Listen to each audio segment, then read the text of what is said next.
Romain Huret, nous sommes ici dans le cadre des 12e rencontres recherche et création d'Avignon.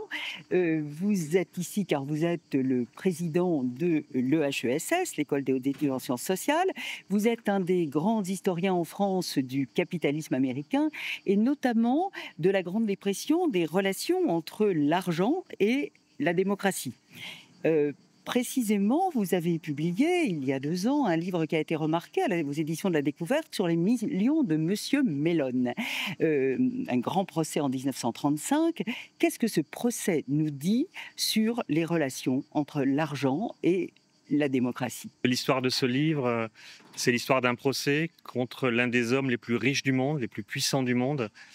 Andrew Mellon était un banquier qui a inventé le capitalisme moderne et le capitalisme financier à une époque où beaucoup de ses confrères n'étaient pas du tout dans cette logique d'investir dans tous les secteurs. Lui, il décide très tôt d'investir dans de très nombreux secteurs du capitalisme.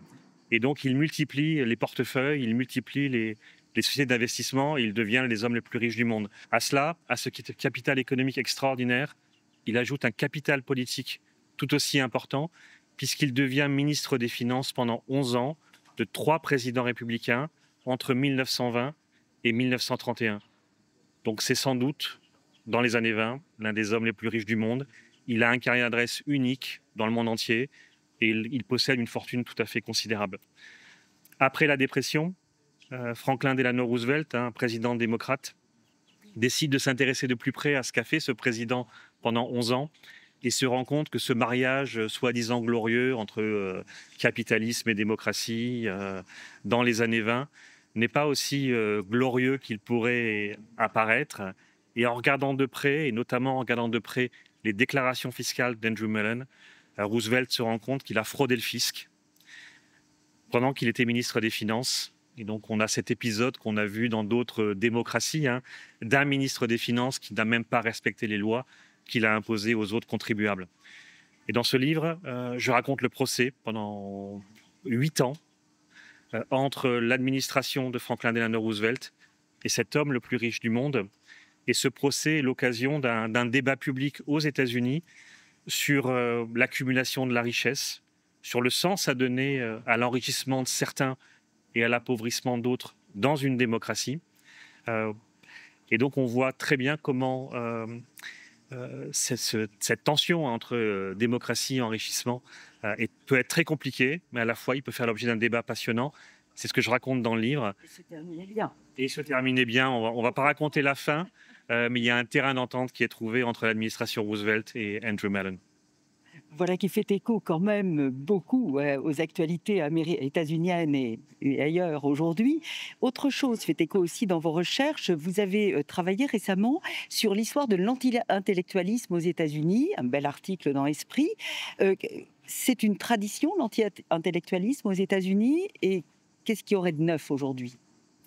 Alors c'est une tradition. Il y a un très grand livre d'un historien des États-Unis qui s'appelle Richard Hofstadter, qui en a fait une marque de fabrique de la pensée aux États-Unis, en expliquant que depuis les colonies au XVIIe et XVIIIe siècle, puis la République des États-Unis, il y a toujours eu un mouvement très anti-intellectuel qui a détesté ce qu'on appelle aux États-Unis les têtes d'œufs, les intellos, les penseurs, les universitaires, et qui a vu une dépossession du pouvoir qui est traditionnellement donné aux églises et aux parents. Et donc, il y a des concurrences très fortes, c'est ce que raconte Hofstadter, entre la famille, les églises et les universités et les écoles.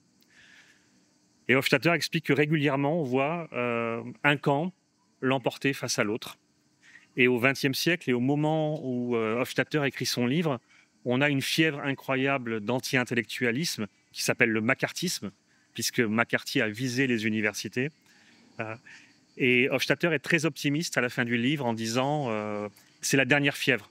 Tout ça est terminé grâce au développement de l'enseignement supérieur, à l'enrichissement du pays. Ces poussées anti-intellectuelles vont disparaître et je suis persuadé qu'on va vers le progrès, les lumières et le progressisme. On mesure aujourd'hui à quel point Hofstadter s'est complètement trompé, puisque Trump en est une nouvelle incarnation, extrêmement violente. Les attaques contre les universités depuis quelques mois sont d'une violence extrême, hein, et sans précédent dans l'histoire du pays. Même si on voit rejouer à nouveau, hein, des conflits anciens et des concurrences anciennes. Ce qu'il y a de neuf aujourd'hui, je crois, il y a deux choses peut-être qui sont plus importantes. Le premier élément, c'est qu'il y a un courant qui dépasse les États-Unis d'hostilité à l'égard de la science, et pas seulement des sciences sociales, mais les sciences en général. On voit que dans beaucoup de pays, les discours scientifiques perdent de leur superbe, perdent de leur autorité, et beaucoup de gens contestent l'autorité des universitaires, l'autorité des médecins, à posséder le savoir, hein, et à pouvoir dire ce qui est et ce qui n'est pas. On l'a vu pendant l'épisode du Covid-19 en France, aux États-Unis, où beaucoup de scientifiques, hein, ont été contestés dans leur diagnostic et dans leur capacité à produire un savoir sur une épidémie. L'autre chose qui différencie, je crois, la période actuelle de ce qu'on a pu connaître dans le passé, c'est que les universités, en général, ne sont plus les seuls lieux de production des savoirs. On voit aujourd'hui, hein, et c'est ce que je raconte dans l'article d'Esprit, on voit de nouveaux lieux de production de savoir. Les réseaux sociaux sont des lieux très importants de production de savoir, qui peuvent être discrédités, qui peuvent être jugés comme faux ou erronés, mais qui sont des lieux où une grande partie de la population, lui, s'abreuve, hein, pour entendre de l'information, pour capter de l'information et pour s'informer. Il y a une concurrence qui est nouvelle et qui doit nous inviter à la regarder de près, à réfléchir à la manière dont les universités et les lieux de production de savoir, comme le Festival d'Avignon, peuvent répondre à ces nouvelles concurrences. Vous êtes très sensible, évidemment, en tant que président de l'EHESS, à la place des chercheurs dans le débat public et dans peut-être même le gouvernement, le gouvernement de la cité. Qu'est-ce qu'on a à perdre à avoir moins de chercheurs ou avoir des chercheurs exclus du débat public et du gouvernement? On a tout à perdre. Je crois qu'on l'a vu en Argentine avec l'administration Milei, ou en ce moment aux États-Unis. Je crois que toutes les sciences ont beaucoup à perdre et toute la population a beaucoup à perdre. Former un chercheur, ça prend des années. Trouver des postes pour les chercheurs et les chercheuses, c'est difficile. Ça prend du temps. Il faut recruter les meilleurs. Arrêter la machine, l'enrayer comme Trump est en train de le faire aux États-Unis ou Javier Milei le fait en Argentine. C'est une génération de chercheurs dans tous les domaines, hein, qui risquent de ne pas trouver de poste ou qui risquent de ne pas vouloir faire de thèse, ce qui serait catastrophique, puisque c'est un lieu de production de savoir qui irrigue l'ensemble de la société dans tous les domaines, le domaine médical comme la sociologie des populations, les violences, la guerre. Et ces réflexions-là, cette production de savoir, elle est essentielle pour vivre dans un monde qui soit meilleur, qui soigne mieux et qui éduque mieux les populations.